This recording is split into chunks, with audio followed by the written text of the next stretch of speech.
Sizi bilmirəm, məni çox yandırır Qasimin müsibəti. Gəlir əmsindən icazə istəyir.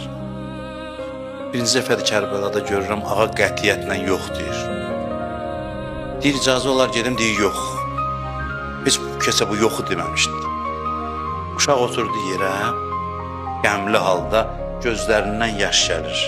Birdən yadına düşdü, atası İmam Həsənin vəsiyyəti var idi. Dedi, ən çətin vəziyyətində bu vəsiyyəti açıb oxuyarsan.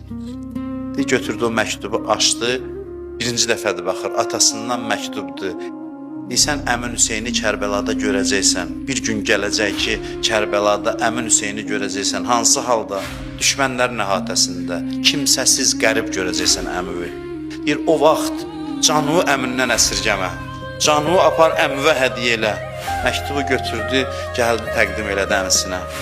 Bir qardaşının məktubunu gördü, ikisi də ağladılar.